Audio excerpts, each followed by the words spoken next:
எப்படியெனில் மனுஷர்கள் தற்பிரியராகவும் பணப்பிரியராகவும் வீம்புக்காரராகவும் அகந்தை உள்ளவர்களாகவும் தூசிக்கிறவர்களாகவும் தாய் தகப்பன்மாருக்கு கீழ்ப்படியாதவர்களாகவும் நன்றி அறியாதவர்களாகவும் பரிசுத்தம் இல்லாதவர்களாகவும் சுபாவ அன்பு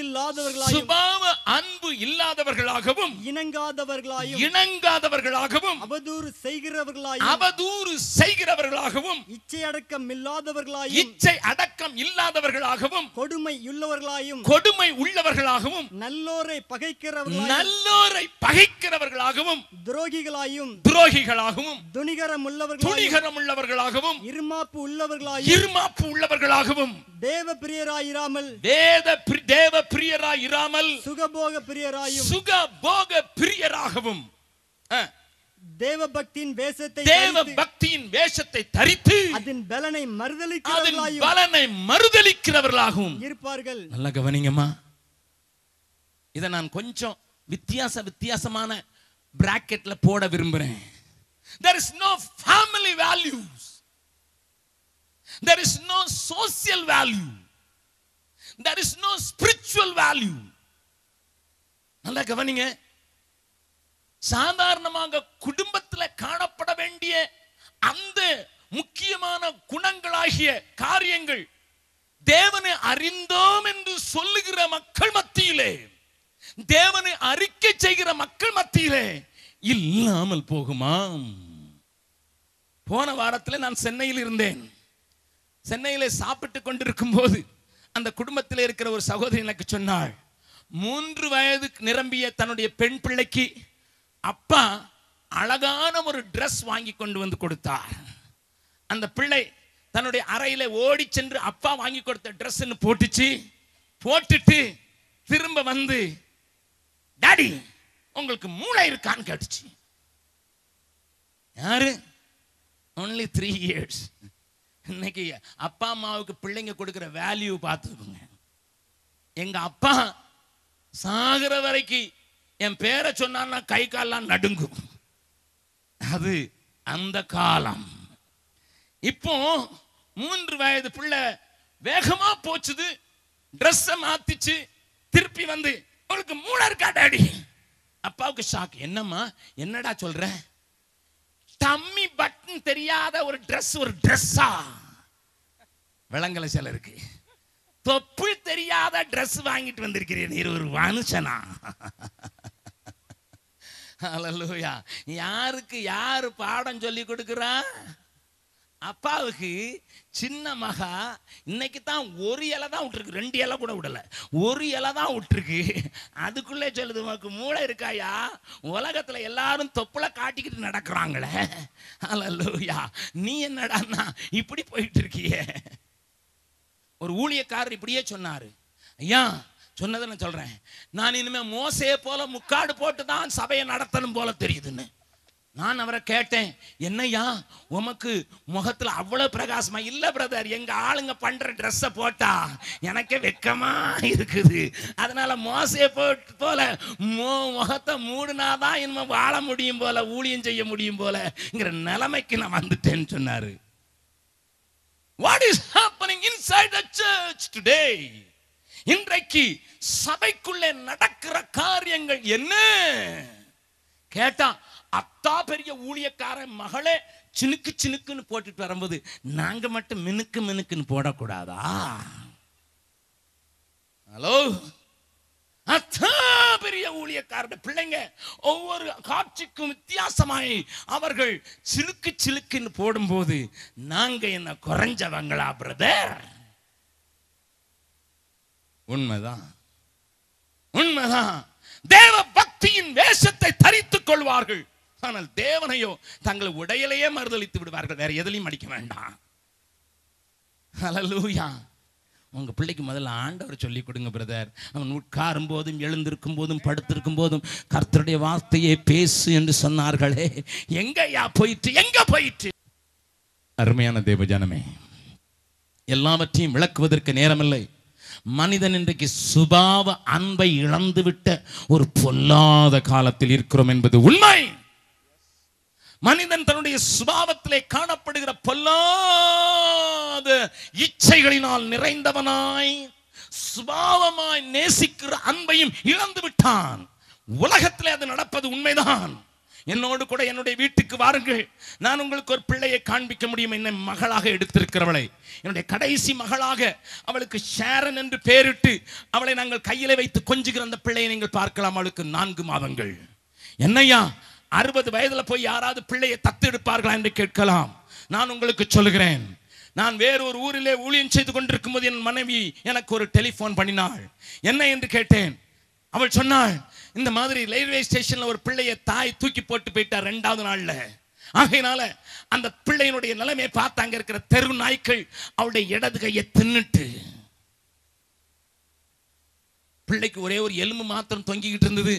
அது அழுக்குல அழுகி போய் அங்கே உயிருக்கு போராடி கொண்டிருந்த பிள்ளையை கண்டெடுத்து கொண்டு வந்திருக்கிறோம். நம்முடைய ஆஸ்பத்திரியில் அதனுடைய கைகளை எடுத்து விட்டோம். அந்த பிள்ளையை நான் வீட்டிலே வைத்திருக்கிறேன் என்று சொன்னாள். ஊழியத்தை முடித்துவிட்டு வீட்டுக்கு வந்தபோது அந்த பிள்ளையை பார்த்தேன். அந்த பிள்ளையினுடைய பிஞ்சு முகத்திலே அந்த தாயினுடைய பாசம் ஒரு சணம் கூட தெரியவில்லை. 10 மாதங்கள் சுமந்திருந்தாள். தனக்கு பிறந்த பிள்ளையை தூக்கி நாய்களுக்கு இறைக்காக்கி விட்டு போய்விட்டாளே தாய். இது உலகத்தின் சுபாவ அன்பில்லாத நிலைமை. ஆனால் இன்றைக்கு தேவனுடைய பிள்ளைகளுடைய வீட்டிலேயும் சுபாவ அன்பு என்பதே இல்லையாமல் போய்விட்ட ஒரு பொல்லாத கொடிய காலம். It is very difficult to subdue or submit your children. உன்னுடைய பிள்ளையை வளர்ப்பது அத்தனை கடினமாக மாறிவிட்ட பொல்லாத காலம். ஏன் ஐயா, இது கடைசி காலம், இது கொடிய காலம். அநேக காரியங்களை சொல்லிக் கொண்டே போகலாம், ஆனால் நான் முடிக்க முடியாது என்பதனால் கொஞ்சம் தாண்டி போக விரும்புகிறேன். இந்த காலத்தில் மனுஷன் எல்லா நிலைகளிலும் his wickedness will be growing. அவனுடைய பொல்லாப்புகள் ஏராளமாக பெருக ஆரம்பித்திருக்கிறது. கடந்த ஆண்டிலே வாலிபர்களுக்கென்று ஒரு விசேஷித்த கூட்டத்தை நடத்துவதற்கு இலங்கைக்கு நானும் சகோதரன் வெஸ்லியும் கடந்து சென்றோம். அங்கே வாலிபர்கள் 82 சபைகளில் இருந்து வந்திருந்தார்கள்.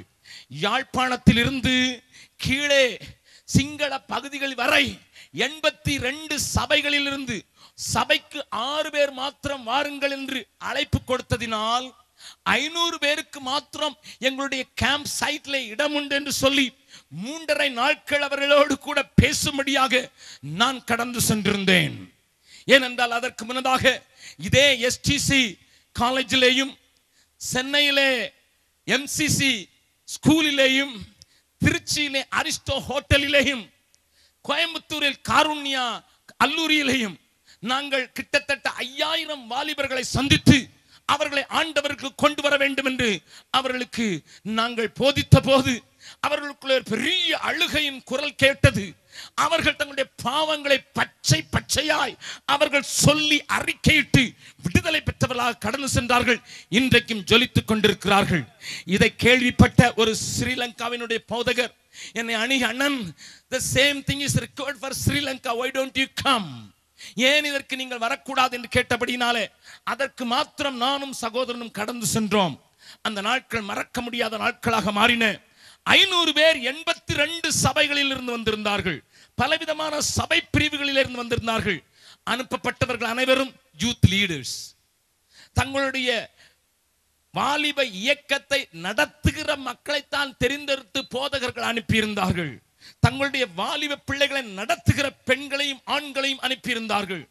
2வது நாளிலே நான் வாலிபத்தின் பாவங்களை குறித்து கொஞ்சம் ஓப்பனாக, வெறுமனையாக, நிர்வாணமாக அவர்களுக்கு முன்னதாக நான் அவர்களுக்கு சொல்லி அவர்களை தேவனிடத்தில் இழுப்பதற்கும் அதிலிருந்து விடுதலை பெறுவதற்கும் அவர்களை வழிநடத்தின போது அநேகருடைய உள்ளங்கள் உடைக்கப்பட்டு அவர்கள் ஓ என்று அதை கதறி அழுதது மாத்திரமல்ல, இறுதி நாளிலே அவர்களுக்கு ஒரு வாய்ப்பு கொடுக்கப்பட்டது. உன்னுடைய பாவத்தை அறிக்கை செய்து விட்டுவிடு என்று சொன்ன போது சிலர் என்னிடத்திலே, சிலர் சகோதரி வெஸ்லி இடத்திலே வந்து தங்களுடைய பாவத்தை உணர்த்தி வித்த போது அவர்கள் சொன்ன காரியங்கள் எங்களை நிலைகுலைய செய்து விட்டது. நம்ப முடியவில்லை. ஒரு பையன் வந்து சொல்கிறான், யூத் லீடர், சபையில யூத் லீடர், அவன் சொல்கிறான், என்னுடைய சொந்த சித்தி எனக்கு மாதந்தோறும் அவளோடு நான் வாழ்வதற்கு, உடல் உறவு கொள்வதற்கு பணம் தருகிறாள். இன்னொரு மனிதன் சொல்கிறான், நான் போகாத இடங்களே கிடையாது, நான் தொடாத ஸ்திரீகளே கிடையாது சபைக்குள்ளே. அம்மா, அநேக நேரங்களில் இந்த மனுஷன் பீகார்ல இருந்து வந்து இங்க கத்ததானே வருகிறான் என்று சொல்கிறார். ஏனென்றால் இன்றைக்கு உள்ளே இருக்கிற சீளை அழுத்தி அதை எடுக்கிறதற்கு தெரியாதவர்கள் மேலே சமாதானம் சமாதானம் என்று பூசி சபையினுடைய காயத்தை கட்டுவதற்கு பதிலாக அதை அப்படியே விட்டுவிட்டபடினால ரணம் ஓடி போயிருக்கிறது. இதை சொல்ல வேண்டிய அவசியம் இருக்கிறபடினால் தான் நான் உங்களோடு கூட இப்படி கொஞ்சம் கடினமாகவே பேசுகிறேன். என்னுடைய காரியங்களை புரிந்து கொள்ளுங்கள். ஐயோ, பாவத்தை குறித்தும் நீதியை குறித்தும் பேசுகிறவர்கள் எங்கே? ஆகையினாலே கடைசி காலங்களிலே மனிதர்களுடைய நிலைமை இப்படி மாறிவிட்டது. தேவ பக்தி உண்டு, ஆனால் தேவ பிரியனும் இல்லை. தேவ ஜனமே பாவத்தில் விழுந்தே தேவ கிருபை பலன் இழந்ததே தேடி மீட்டிடுமே. தேவ ஜனமே பாவத்தில் விழுந்தே தேவ கிருபை பலன் இழந்ததே தேடி மீட்டிடுமே.